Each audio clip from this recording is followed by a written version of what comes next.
साल 1860 के अराउंड एक जर्मन इंजीनियर थे ऑटो लेलियनथाल नाम से। उन्हें बचपन से ही उड़ने का बड़ा शौक था और वो जैसे भी करके उड़ना चाहते थे। और इसी ख्वाब को पूरा करने के लिए अराउंड 18 साल की उम्र में उन्होंने बर्ड्स के उड़ने के तरीके को डीपली स्टडी करना शुरू किया। और अगले 20 साल तक स्टडी करने के बाद उन्होंने फाइनली डिसाइड किया कि वो खुद भी उड़ेंगे। और इसी वजह से उन्होंने साल 1891 में बर्ड्स की विंग्स से इंस्पायर होकर एक ग्लाइडर बनाया और एक ऊंची पहाड़ी से छलांग लगा दी। बहुत से लोग उनके लिए घबराए हुए थे कि वो मुंह के भर आके गिरेंगे, लेकिन ऐसा कुछ भी नहीं होता। उन्होंने एक स्मूथ और सक्सेसफुल फ्लाइट की और अगले 5 सालों में उन्होंने 2000 से ज़्यादा सक्सेसफुल ग्लाइड्स किए, जिसकी वजह से उन्हें दी फ्लाइंग मैन ऑफ जर्मनी के नाम से जाना जाने लगा। लेकिन ऐसा नहीं था कि उनसे पहले किसी ने ट्राई नहीं किया था। ट्राई हर कोई कर चुका था, लेकिन लेलियनथाल के पास वो फिजिक्स मौजूद थी जिससे वो सक्सेसफुल हो पाए। लेकिन ऑटो लेलियनथाल से ज़्यादा फिजिक्स नॉलेज और एक्सपीरियंस 2 भाइयों के पास था, जिन्होंने सक्सेसफुली एक फुल्ली कंट्रोल्ड फ्लाइट की, the Wright brothers. Wright brothers को आज के दिन हम एविएशन के फादर्स के तौर पर देखते हैं, लेकिन सवाल ये उठता है कि आखिर कैसे उन्होंने लाखों साल पुराना इंसानों का ख्वाब पूरा किया। चलिए समझने की कोशिश करते हैं आज के इस वीडियो में।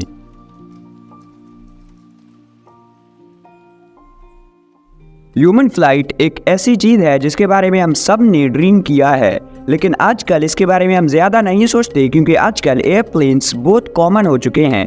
लेकिन पुराने ज़माने में लोगों का सबसे बड़ा ख्वाब उड़ना होता था, जिसे पूरा करने की कोशिश बहुत से लोगों ने की थी। और इंसानों के उड़ने का सबसे पहला डॉक्यूमेंटेड मेंशन किया गया है 8th सेंचुरी BC में, जब एक कहानी के मुताबिक एक आदमी अपने और अपने बेटे के लिए फेदर्स और वैक्स से विंग्स बनाता है ताकि वो एक मेज टाइप की जेल को एस्केप कर सके। लेकिन उसका बेटा आइकरस सूरज के बहुत पास से उड़ता है, जिसकी वजह से उसके विंग्स पर लगा वैक्स मेल्ट कर जाता है और वो नीचे आकर समुंदर में गिरता है। अब ये तो ऑब्वियसली एक कहानी है, लेकिन इसके बाद बहुत से लोगों ने उड़ने की कोशिश की। जैसे 9th सेंचुरी में एक मुस्लिम इन्वेंटर थे अब्बास इब्न फिरनस। उन्होंने बहुत सी एंशिएंट कहानियां पढ़ी थी और उनसे इंस्पायर होकर बर्ड्स के विंग्स को स्टडी करना शुरू कर दिया। और काफ़ी टाइम तक बर्ड्स के विंग्स के एरोडायनामिक्स को समझने के बाद उन्होंने मोस्ट प्रोबेबली लकड़ी और कपड़े का इस्तेमाल करके एक ग्लाइडर बनाया जो परिंदों के परों से काफ़ी मिलता जुलता था। और उन्होंने उसे बनाकर साल 875 AD में एक ऊंची जगह से छलांग लगा दी। उन्होंने थोड़ी देर तक ग्लाइड किया, लेकिन उनकी लैंडिंग परफेक्ट नहीं थी, जिसकी वजह से उन्हें लैंडिंग के दौरान बहुत चोट आई। लेकिन इससे वो पहले इंसान बन गए जिन्होंने प्रॉपरली उड़ने की कोशिश की। उनके बाद एक इंग्लिश मॉन्क थे एलिमर ऑफ मेजमरी। उन्होंने भी साल 1010 AD में सेम तरीके से उड़ने की कोशिश की। उन्होंने भी थोड़ी देर के लिए ग्लाइड किया, लेकिन उनकी भी लैंडिंग परफेक्ट नहीं थी, जिसकी वजह से उन्हें भी लैंडिंग के दौरान बहुत सी इंजरीज हुई। लेकिन एलिमर को ये समझ आ चुका था कि फिरनस और उनकी लैंडिंग क्यों सही नहीं थी। इसके पीछे एक्चुअली में रीज़न ये था कि उनके ग्लाइडर्स को स्टेबिलिटी के लिए टेल्स नहीं थे, क्योंकि उन दोनों के ग्लाइडर्स के विंग्स की एरोडायनामिक्स तो परफेक्ट थी, लेकिन उन्होंने बर्ड्स को स्टडी करते हुए उनके दुम पर ध्यान नहीं दिया, जिसकी वजह से वो बर्ड्स की तरह उड़ नहीं पाए। क्योंकि अगर आप बर्ड्स के फ्लाइट को मिमिक करना चाहते हैं तो आपको उनके पूरे बॉडी को स्टडी करना होगा, क्योंकि वो सिर्फ विंग्स नहीं है जो उन्हें उड़ने में मदद करते हैं। उनका दुम, उनका चोंच, उनकी पूरी बॉडी उन्हें उड़ने में सपोर्ट करती है। और ये चीज़ समझने के बाद इंग्लिश फिलोसोफर रॉजर बेकन ने ह्यूमन फ्लाइट को और ज़्यादा स्टडी करना शुरू किया और अपने एक बुक में ह्यूमन फ्लाइट के बारे में बहुत डिटेल में लिखा। और इसके बाद टाइम आता है लियोनार्डो दा विंची का, जिन्हें बहुत से लोग सिर्फ एक आर्टिस्ट के तौर पर जानते हैं, लेकिन असल में वो एक पॉलीमैथ थे। मतलब उन्होंने मल्टीपल फील्ड्स में काम किया था और वो ऑलमोस्ट हर एक में परफेक्ट थे। और लियोनार्डो दा विंची एक इन्वेंटर भी थे और उन्होंने बहुत सी फ्लाइंग मशीन्स की ड्राइंग्स बनाई थी, जिनमें से मोस्ट फेमस है द एरियल स्क्रू, जो एक हेलीकॉप्टर जैसा लगता है, जो कि उस टाइम के हिसाब से बहुत अनरियल था। इस एरियल स्क्रू में एक ऐसा रोटेशनल हैंडल था जिसे अगर घुमाया जाए तो वो ऊपर लगे स्क्रू टाइप के विंग को रोटेट करता और उससे ये एरियल स्क्रू हवा में जाता। लेकिन दा विंची अपने टाइम से बहुत आगे थे, क्योंकि 1840s में ऐसा कोई मशीन बनाना पॉसिबल ही नहीं था। और इसके अलावा उन्होंने एक एयरप्लेन के टाइप के भी स्केचेस बनाए थे जो कि बर्ड से बहुत इंस्पायर्ड थे, या फिर हम कह सकते हैं कि वो एक मैकेनिकल बर्ड ही था। और लियोनार्डो दा विंची के ड्राइंग्स के अराउंड 250 साल बाद 1780s में 2 फ्रेंच भाई थे, जोसेफ मिशेल मोंटगोल्फियर और शेक एटियन मोंटगोल्फियर। आई एम सॉरी अगर मैंने इनके नाम गलत प्रोनाउंस किए तो, क्योंकि ये फ्रेंच हैं और मुझे फ्रेंच नहीं आती। इन दोनों भाइयों ने जलती हुई आग से उड़ते हुए धुएं को देखकर सोचा कि ये धुआं ऊपर क्यों जाता है, मतलब सारी हवा तो यहाँ नीचे मौजूद है, तो ये धुआं नीचे क्यों नहीं रुकता?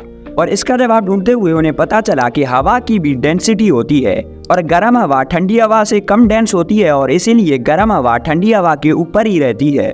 और इसी वजह से इन दोनों भाइयों ने सोचा कि अगर इस गर्म हवा को किसी कन्फाइंड बैलून में ट्रैप किया जाए तो ये गर्म हवा उस बैलून को अपने साथ ऊपर ले जा सकती है। और इसी चीज को टेस्ट करने के लिए उन्होंने अपने घर के अंदर आग जलाई और उसके ऊपर कपड़े से बना एक बैलून लेकर खड़े हो गए। उस बैलून में जैसे ही गर्म हवा ट्रैप होने लगी, वो बैलून ऊपर जाकर उनके छत से टकराई और ये चीज साबित हो गई कि गर्म हवा को यूज करके चीजों को उड़ाया जा सकता है। और इसके बाद मोंटगोल्फियर ब्रदर्स ने एक दूसरा बड़ा बैलून बनाया जिसके ओपनिंग पर वूल, स्ट्रॉज और दूसरी चीजें लटकाकर उन पर आग लगाई ताकि बैलून ऊपर जाता रहे। और इस तरीके से उनका बैलून 300 मीटर ऊपर गया और 10 मिनट तक हवा में रहा। जिसके बाद 4 जून साल 1783 को इन दोनों भाइयों ने पेपर और फैब्रिक से बना एक बड़ा सा बैलून बनाया और उसे पब्लिकली उड़ा कर दिखाया और ये बैलून 1600 मीटर ऊपर गया और सब लोग हैरान थे। और 19 दिसंबर साल 1783 को किंग लुईस XVI के सामने मोंटगोल्फियर ब्रदर्स ने इस बैलून से एक बास्केट अटैच किया और इसमें एक शीप, डक और एक मुर्गा बिठाकर उड़ाकर दिखाया। ये फ्लाइट भी सक्सेसफुल हुई और यहाँ से हॉट एयर बैलून्स का इन्वेंशन होता है। और बहुत से लोग हॉट एयर बैलून्स को ही इंसानों के लिए उड़ने का वन एंड ओनली तरीका समझ रहे थे। लेकिन साल 1860s में ऑटो लेलियनथाल गेम में एंट्री लेते हैं। 1890s में वो पहले इंसान बने जिन्होंने फर्नेस और एलिमर की तरह परों से 2000 से ज्यादा सक्सेसफुल फ्लाइट्स किए। लेकिन ऑटो लेलियनथाल 9 अगस्त साल 1896 को एक ग्लाइडर को टेस्ट करते हुए 15 मीटर की हाइट से गिरते हैं और उनकी स्पाइन टूट जाती है। उन्हें इमीडिएटली हॉस्पिटल ले जाया गया, लेकिन 10 अगस्त साल 1896 को वो अपने जख्मों के चलते जान दे देते हैं। और रिपोर्टेडली उनके लास्ट वर्ड्स थे, सैक्रिफाइसेस मस्ट बी मेड, मतलब अगर इंसानों को उड़ना है तो कुर्बानियां देनी होंगी। और इसके बाद सिर्फ जर्मनी नहीं, पूरी दुनिया उन्हें the flying man of Germany के नाम से जानने लगी और वो बहुत से लोगों के लिए इंस्पिरेशन बने, इंक्लूडिंग द राइट ब्रदर्स। साल 1899 में विल्बर और ऑरविल राइट ने एक फ्लाइंग मशीन बनाने का फैसला किया। उनको एरोडायनामिक्स को खुद ढूंढने और समझने की जरूरत नहीं थी क्योंकि इस पर बहुत से लोगों ने पहले से ही काम कर रखा था। और अगले 3 साल तक 1899 से लेकर 1902 तक वो लेलियनथाल की तरह ग्लाइडर्स बनाकर टेस्ट करते रहे और उन्हें समझ आ गया था कि अगर इंसानों को बहुत टाइम तक हवा में रहना है तो ऐसे ग्लाइडिंग से काम नहीं चलेगा। उन्हें इन ग्लाइडर्स में मशीन्स लगाने पड़ेंगे जो इन्हें हवा में बूस्ट दी और ज्यादा टाइम तक हवा में रखी। और इसी वजह से उन्होंने 17 दिसंबर साल 1903 को एक ग्लाइडर बनाया जो किसी ऊंची जगह से नीचे ग्लाइड नहीं करेगी, बल्कि वो उसमें लगे इंजन्स को इस्तेमाल करके ग्राउंड से टेक ऑफ करेगी और हवा में जाएगी। 17 दिसंबर के दिन राइट ब्रदर्स ने 4 फ्लाइट्स किए जिनमें से चारों सक्सेसफुल थे। फर्स्ट फ्लाइट को ऑरविल राइट ने पायलट किया और वो 12 सेकंड्स तक हवा में रहे और 36.5 मीटर्स का डिस्टेंस कवर किया। सेकंड फ्लाइट को विल्बर राइट ने पायलट किया और ये फ्लाइट भी 12 सेकंड्स तक हवा में रही और 56.5 मीटर्स का डिस्टेंस कवर किया। थर्ड फ्लाइट को फिर से ऑरविल राइट ने पायलट किया और 15 सेकंड्स तक हवा में रहे और 60 मीटर्स का डिस्टेंस कवर किया।